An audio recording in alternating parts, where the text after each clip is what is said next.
Hi friends, ഇന്നൊരു പനിനീർ പെട്ടിയാണ് തയ്യാറാക്കുന്നത്. ഇപ്പം നമ്മുടെ കുട്ടിക്കാലത്തൊക്കെ പെരുന്നാളിൻ്റെ സമയത്തൊക്കെ ഒരു സ്പെഷ്യൽ ഐറ്റംസാണ് പനിനീർ പെട്ടി അല്ലെങ്കിൽ മുട്ടമാല അങ്ങനെയെല്ലാം പറയുന്നത്. ഇപ്പോഴല്ല എന്തല്ലോ പുഡിങ് വന്നത്. പണ്ടത്തെ പുഡിങ് എന്ന് പറയുന്നത് ഇതൊക്കെയാണ്. അതൊരു രസം തന്നെ അല്ലേ, ആ ഒരു കാലഘട്ടം. അപ്പോൾ അത് ഇന്ന് തയ്യാറാക്കിയപ്പോൾ എനിക്ക് അതാ ഓർമ്മ വന്നത്. നമ്മുടെ കുട്ടിക്കാലത്തൊക്കെ കുറേ കഴിച്ചിരുന്നു. ഇപ്പോൾ ഇതിങ്ങനെ തയ്യാറാക്കൽ കുറവാണ്, എന്തൊക്കെയോ പുഡിങ് വന്നില്ലേ. അപ്പോൾ ഇതെങ്ങനെ തയ്യാറാക്കൽ നോക്കാം. നമുക്കതിന് വേണ്ടി ആദ്യം തന്നെ 2 മുട്ട പൊട്ടിച്ച് വെച്ചിട്ട് നമുക്ക് മധുരത്തിന് ആവശ്യമായ പഞ്ചസാരയും കൂടി ചേർത്ത് കൊടുക്കാം. എന്നിട്ട് അതിൽ കുറച്ച് ഏലക്കായ്പ്പൊടിയും കൂടി ചേർത്ത് കൊടുക്കുന്നുണ്ട്. എന്നിട്ടൊന്ന് ബീറ്റ് ചെയ്തെടുക്കാം. 1 സ്പൂൺ കൊണ്ടൊക്കെ നമുക്കൊന്ന് ഇതേപോലെ ഒന്ന് ബീറ്റ് ചെയ്തെടുക്കാം. നമുക്ക് മുട്ട വറുക്കാൻ ആവശ്യമായ പാത്രം അടുപ്പത്ത് വെച്ചിട്ട് നല്ലോണം ചൂടായി കഴിഞ്ഞാൽ അതിലേക്ക് കുറച്ച് ഗീ ചേർത്ത് കൊടുക്കാം. ഒരു 1-1.5 സ്പൂണോളം ഗീ ചേർത്തെടുത്തതിന് ശേഷം നമുക്കൊന്ന് അണ്ടിയും മുന്തിരി ഒന്ന് അതിൽ വറുത്തെടുക്കാം. അതിന് ശേഷം അതിലേക്ക് നമ്മൾ നേരത്തെ ബീറ്റ് ചെയ്ത് വെച്ച മുട്ടയും കൂടി ചേർത്തെടുത്ത് മുട്ട ഒന്ന് വറുത്തെടുക്കാം. അപ്പോൾ നമ്മൾ പനിനീർ പെട്ടിക്ക് ആവശ്യമായ പണ്ടം ഇവിടെ റെഡിയായി. ഇനി പനിനീർ പെട്ടിക്ക് വേണ്ട ദോശയുടെ മാവ് തയ്യാറാക്കാം. അതിന് വേണ്ടി ഒരു ബോളെടുത്തിട്ട് അതിലേക്ക് ഞാൻ ഒരു മുട്ട പൊട്ടിച്ച് വയ്ക്കുന്നുണ്ട്. പിന്നെ അതിന് ആവശ്യമായ ഉപ്പും അതുപോലെ കുറച്ച് വെള്ളം കൂടി ചേർത്തെടുത്ത് ഒന്ന് ബീറ്റ് ചെയ്തെടുക്കാം. എന്നിട്ട് അതിലേക്ക് നമ്മൾ മൈദപ്പൊടി ചേർത്തെടുത്ത് മാവ് തയ്യാറാക്കാം. നിന്ന് കട്ടിയിൽ മാവ് തയ്യാറാക്കണ്ട, കുറച്ച് ലൂസായിട്ടാണ് കേട്ടോ വേണ്ടത്.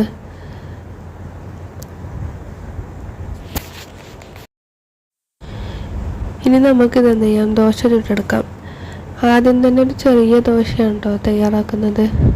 പിന്നെ അതിന് വലുത്, പിന്നെ അതിന് വലുത്, അങ്ങനെ 3 ദോശയായിട്ടാണ് തയ്യാറാക്കുന്നത്. നമുക്ക് ആദ്യം തന്നെ ചെറിയ ദോശ തയ്യാറാക്കിയതിന് ശേഷം അതിനേക്കാൾ കുറച്ച് വലിയൊരു ദോശ തയ്യാറാക്കാം.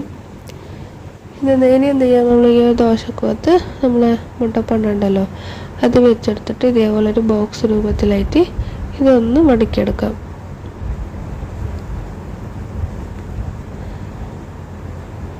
ഇനി അതിന് ശേഷം ഇതിനേക്കാൾ കുറച്ച് വലിയ ദോശയാണ് ചുടേണ്ടത്. ഇനി എന്താ ചെയ്യാം, ആ ദോശൻ്റെ മുകളിലും കുറച്ച് പണ്ടം വെച്ചെടുത്തതിന് ശേഷം നമ്മൾ നേരത്തെ മടക്കി വെച്ച ബോക്സ് ഉണ്ടല്ലോ ആ ബോക്സ് അതിൻ്റെ മുകളിലായിട്ട് വെക്കാം. എന്നിട്ട് പിന്നെയും അതിനെയും കൂടി ഒന്ന് ബോക്സായിട്ട് മടക്കിയെടുക്കാം.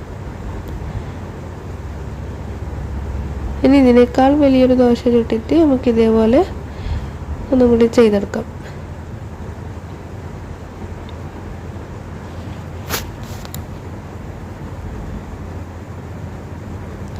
അങ്ങനെ ഞാൻ 3 പനീർ പെട്ടിയാണ് കേട്ടോ തയ്യാറാക്കിയത്.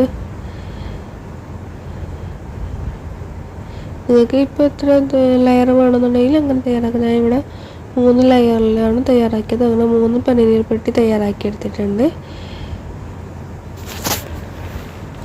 ഇനി നമുക്ക് ഇതിലേക്ക് ആവശ്യമായ ഷുഗർ സിറപ്പ് തയ്യാറാക്കാം. അതിനുവേണ്ടി ഒരു ഗ്ലാസ് വെള്ളം എടുത്തിട്ട് ഒരു 6-7 സ്പൂണോളം പഞ്ചസാരയും കൂടി ചേർത്തെടുത്ത് നമുക്ക് നല്ലോണം ഒന്ന് വറ്റിച്ചെടുക്കാം. സിറപ്പ് അധികം വേണമെന്നുണ്ടെങ്കിൽ നമുക്ക് ഇതിൻ്റെ വെള്ളത്തിൻ്റെ അളവും അതുപോലെ പഞ്ചസാരയുടെ അളവെല്ലാം കുറച്ച് കൂട്ടിയാൽ മതി. ഞാനിവിടെ അത്രേ തയ്യാറാക്കുന്നുള്ളൂ കേട്ടോ, അധികം സിറപ്പ് ഒഴിക്കുന്നില്ല. കാരണം അധികം കഴിക്കുമ്പോൾ ഒന്ന് വേഗം ഒരു മടുപ്പ് പോലെ തോന്നും. അതുകൊണ്ട് ഞാൻ കുറച്ച് സിറപ്പാണ് ഒഴിച്ചു കൊടുക്കുന്നത്. അപ്പോൾ നമുക്ക് നല്ലോണം സിറപ്പ്, ഇത് നല്ലോണം സിറപ്പിലിങ്ങനെ മുക്കി കഴിക്കാനാണ് കേട്ടോ ഭയങ്കര ടേസ്റ്റ്. ഇനി നമുക്ക് നമ്മളെ പനീർ പെട്ടിയെ ഒന്ന് കട്ട് ചെയ്തെടുത്തിട്ട് വരാം. ഇതേപോലെ 4ആയിട്ട് ഫുൾ കട്ട് ചെയ്യുന്നില്ല, ഇങ്ങനെ ഒരു പകുതിയായിട്ടാണ് കട്ട് ചെയ്യുന്നത്. നമുക്ക് ഇതിൻ്റെ ഇടയിലൂടെ സിറപ്പ് ഒഴിച്ചു കൊടുക്കാം. അങ്ങനെ നമ്മുടെ പനീർ പെട്ടി ഇവിടെ റെഡിയായി. കുറേ കാലത്തിന് ശേഷമാണ് ഇപ്പോൾ ഒന്ന് പനീർ പെട്ടി തയ്യാറാക്കുന്നത്.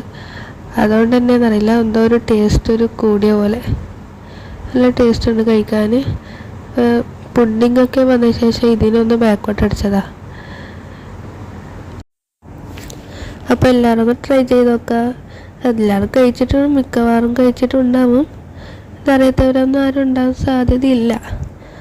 അപ്പോൾ വീഡിയോ ഇഷ്ടപ്പെട്ടെങ്കിൽ ലൈക്ക് ചെയ്യുക, അതുപോലെ തന്നെ ഷെയർ ചെയ്യുക, സബ്സ്ക്രൈബ് കൂടി ചെയ്യുക.